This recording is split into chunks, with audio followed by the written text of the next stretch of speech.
Hi hello welcome all எல்லோரும் எப்படி இருக்கீங்க? இன்றைக்கி பாபா மெசேஜஸ் உங்களுக்கு என்ன அப்படின்னு பார்க்கலாம். என்னோடய ரீடிங்ஸ் எல்லாமே வந்து டைம்லெஸ் ரீடிங் தான். ஸோ நீங்கள் எப்போ எந்த வீடியோ பார்த்தாலும் அது உங்களுக்கு ரெசனேட் ஆகும். ஸோ நான் இன்றைக்கி 3 பைல் வச்சுருக்கேன். நம்பர் 1, நம்பர் 2, நம்பர் 3 3 நம்பரில் ஏதாவது ஒரு நம்பர் சூஸ் பண்ணிக்கோங்க. இப்போது நம்பர் 1 சூஸ் பண்ணியிருக்கீங்க அப்படின்னா உங்களுக்கான மெசேஜஸ் என்ன அப்படின்னு பார்க்கலாம்.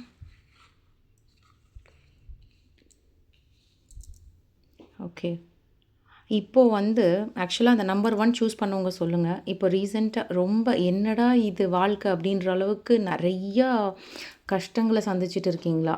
உடல் ரீதியாக, மன ரீதியாக, தேவையே இல்லாததுக்கு எல்லார்கிட்டேயும் அவமானப்பட்டு அந்த மாதிரி இது அடுத்து என்ன பண்ண போகிறோம், நெக்ஸ்ட் என்ன பண்ணுறது, அந்த மாதிரி ஃபீல் பண்ணுறீங்களா? குழந்தைக்கு எப்படி ஃபீஸ் கட்டுறது, ஐயோ இவங்க நாளைக்கு வட்டிக்கு கடன் கொடுக்கணுமே, அந்த மாதிரி ஏதோ ஒரு ரீசெண்டாக உங்களை அவமானப்படுத்துகிற மாதிரியான செயல்கள் அந்த மாதிரி ஏதாவது நடந்திருந்ததா அப்படின்னு எனக்கு சொல்லுங்கள்.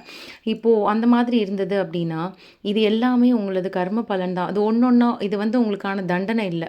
சில பேர் வந்து கடவுள்கிட்ட கேட்குறீங்க, நான் என்ன பாவம் பண்ணேன், உனக்கு நான் நல்லா தானே பண்ணிகிட்டு இருக்கேன், எனக்கே அந்த தண்டனை கொடுத்துருக்கேன் அப்படின்னு நீங்கள் கேட்குறீங்க அப்படின்னா அவர் சொல்லுறது இதை விட பெருசாக வர வேண்டியதை குறைச்சி உங்களுக்கானதை அவங்க இது பண்ணி கொடுத்துருக்காங்க. இது வந்து கர்ம வினைகள் தானே தவிர நீ தண்டனை இல்லை. இது முடிஞ்சிரும்.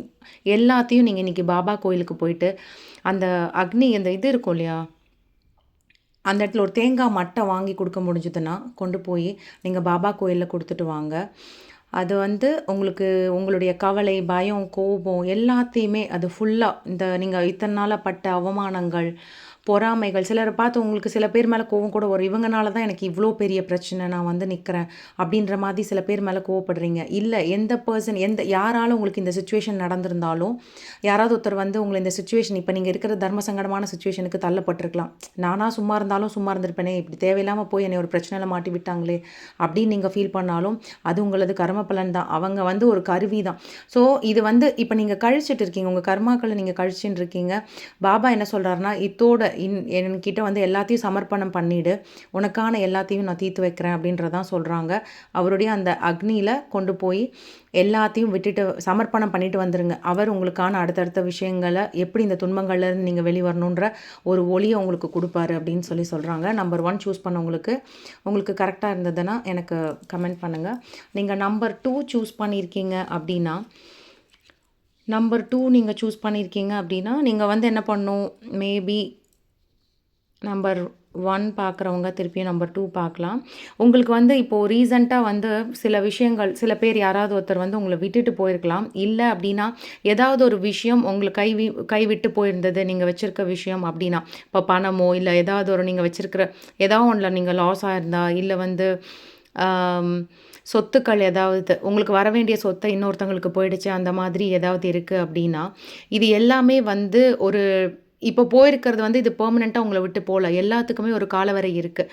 அது வந்து கண்டிப்பாக உங்ககிட்டேருந்து பிடுங்கிக்கிட்டாங்க, உங்ககிட்டேருந்து தெரியாமல் உங்களோட உரிமைகளை பறிச்சுக்கிட்டாங்க அப்படின்னா அவங்களுக்கு அது நிரந்தரமாக இருக்க போகிறதில்ல. கண்டிப்பாக அது உங்ககிட்ட ரிட்டர்ன் வரும். அதே மாதிரி நீங்கள் மற்றவங்க பொருளை வச்சுருந்தாலும் அது அவ்வளோதான். இது வந்து யாருக்கு போய் சேரணுமோ அது அவங்களுக்கு தான் போய் சேர்ந்துருக்கு. உங்ககிட்ட இருந்து வீணாக உங்களை ஏமாற்றி வாங்கியிருக்காங்க அப்படின்னா நீங்கள் பாபா கோயிலுக்கு அதான் 1 பார்த்தவங்க மேபி 2 பார்த்துருந்தீங்க, உங்களை ஏமாற்றிட்டாங்க, இல்லை ஒரு சுச்சுவேஷன்லேருந்து உங்களை வந்து வெளியே எடுத்துகிட்டு வர முடியல, ஒரு ஏதோ ஒன்று அடகுக்கு வச்சுருக்கீங்க, அதை மீட்க முடியல, நகைகளோ வீட்டு பத்திரமோ ஏதோ ஒன்று வச்சுருக்கீங்க, அதை மீட்க முடியல அப்படின்ற மாதிரிலாம் இருந்தீங்கன்னா உங்களுக்கும் அதே தான். பாபா கிட்ட போய் சமர்ப்பணம் பண்ணிடுங்க. இந்த பிரச்சனையிலேருந்து என்னை வெளியே கொண்டு வா, எனக்கு என்னுடைய பணம் திருப்பி வேணும், எனக்கு என்னுடைய பணம் திருப்பி வேணும் அப்படின்னு சொல்லி அவர்கிட்ட இதாக சொல்லிட்டு வாங்க. எல்லாமே உங்கள் விருப்பப்படி நடக்கணும் அப்படின்றது இது பண்ணாதீங்க, கடவுள் தீர்மானிக்கணும். ஸோ இத்தனை நாளாக பட்ட கஷ்டங்களுக்கான தீர்வு அவர்கிட்ட நீங்கள் இன்னும் முழுமையாக நம்பலை. கடவுளை நம்புகிறேன்னு வாய்க்கு மட்டும்தான் சொல்லிட்டு இருக்கீங்க, முழுமையாக அவங்கள நீங்கள் நம்பலை. ஸோ முழுமையாக நம்பி சமர்ப்பணம் பண்ணிட்டு வாங்க. உங்கள்கிட்ட இருந்து போன பொருட்கள் எல்லாமே திருப்பி உங்களுக்கு கிடைக்கும் அப்படிங்கிறதான் நம்பர் 2 சூஸ் பண்ணவங்களுக்கான மெசேஜ் கொடுத்துருக்காரு பாபா. நீங்கள் நம்பர் 3 சூஸ் பண்ணியிருக்கீங்க அப்படின்னா ஓகே, நீங்கள் வந்து இப்போது ஒரு விஷயத்துக்குள்ளே ஆக்சுவலாக நீங்கள் ஏதோ ஒரு அடிக்ஷனில் ஏதாவது ஒன்றில் மாட்டியிருக்கலாம். ஏதாவது அடிக்ஷன் அப்படின்னா ஏதாவது ஒரு பர்சன் மேலே அடிக்ஷனாக இருக்கலாம், ஒரு ஜாப் மேலே எனக்கு இதுதான் பிடிச்சிருக்கு, இதுதான் செய்யணும்னு பின்தொடர்ந்து போகலாம், இல்லை வந்து உங்களுக்கான வேலை ஒண்ணு நீங்க படிச்சது ஒரு வேலையா இருக்கும். சம்மந்தமே இல்லாம ஒரு வேலைய பார்த்து இதுதான் எனக்கு புடிக்குது. மத்தவங்கலாம் சொல்ற வேலை எனக்கு வேண்டாம் அப்படின்னு சொல்லிட்டு நீங்க போற மாதிரி இருக்கலாம். ஸோ அந்த மாதிரி இருக்கிறது எல்லாமே ஒரு மாயை தான் அப்படிங்கிறாங்க. நீங்க பொறந்த பர்ப்பஸ் வேற. நம்பர் 3 பார்க்குறீங்க அப்படின்னா, நீங்க ஸ்பிரிச்சுவல் பெர்சனா இருக்கலாம். உங்களுடைய பாதை வேற. நீங்க இப்போ வேற டைரக்ஷன்ல போயிட்டுருக்கீங்க. இல்லாத ஒண்ண இருக்குன்னு நெனச்சு போயிட்டுருக்கீங்க. இதுல போனா சீக்கிரமா குறுக்கு வழியில சம்பாதிச்சிடலாம். இது சில பேருக்கு. அ ச இதுல போட்டு இன்வெஸ்ட் பண்ணிடலாம். நோகாம நொம்பு கும்பிடுறது அப்படி ஏதோ சொல்லுவாங்கல்ல பழமொழி அது மாதிரி. அந்த மாதிரி சில விஷயங்கள் போயிட்டுருக்கீங்கன்னா, அது வந்து மாயை. அதிலிருந்து வந்துருங்க அப்படின்னு சொல்றாங்க. நீங்க ஸ்பிரிச்சுவல் பெர்சனா இருக்கீங்கன்னா, நீங்க வேற எதுலயோ டைவர்ட் பண்ணிட்டுருக்கீங்க. கரெக்ட்டான பாதையில போயிட்டுருந்தீங்க. இப்ப ஏதோ ஒரு விஷயம் உங்கள வந்து அடிக்ஷன்ல வச்சிருக்கு. அடிக்ஷன்னா அதான் ஃபோனுக்கு அடிக்ஷனா இருக்கலாம். நீங்க வந்து நெறையா டைம தேவையில்லாம ஃபோனுக்கு செலவு பண்ணலாம். இல்ல வேற ஏதாவது விஷயங்கள் வெளிய போறது, பர்ச்சேஸ் பண்றது இந்த மாரி ஏதோ ஒண்ணுக்கு ரீசென்ட்டா அடிக்ஷன் ஆயிருக்கீங்கன்னா, உங்களுடைய பாதை நீ மறந்துட்ட. நீ வந்தது ஆன்மீக பாதைய தொடர்றதுக்கு, அந்த பாதைகள தொடரு அப்படின்னு சொல்லிட்டு உங்களுக்கு திருப்பியும் ஒரு ஞாபகப்படுத்துறாங்க. இப்போ உங்களுக்கு பிடிச்சிருக்கிற ஒரு விஷயங்களா இருக்கும். உங்கள சுத்தி இருக்கிறவங்க வந்து நீ நீ இது வேண்டாம், இந்த விஷயம் வேண்டாம். நீ இதில போயேன் அப்படின்னு சொல்லும்போது உங்களுக்கு கோவம் வரலாம். பட் இங்க என்ன சொல்றாருன்னா பாபா, உன்னுடைய பர்ப்பஸ் மத்தவங்களுக்கு உதவி செய்யறது, நீ வந்து அம் உன்னால நெறையா பேர் உதவி பயனடையணுன்றது தான். பட் நீ அத விட்டுட்டு உனக்குள்ள செல்ஃபிஷ்ஷா ஒரு தேவையில்லாத அடிக்ஷனுக்குள்ள போய் மாட்டிக்காத. அதுலேருந்து வெளிய வா அப்படின்னு சொல்றாரு. ஓகே. உங்களுக்கு யாருக்கு எப்படி இந்த மெசேஜஸ் ரெசனேட் ஆச்சு அப்படின்னு சொல்லிட்டு எனக்கு கமெண்ட்ல அ சொல்லுங்க. Om Sairam. Thank you all. வாழ்க வளமுடன்.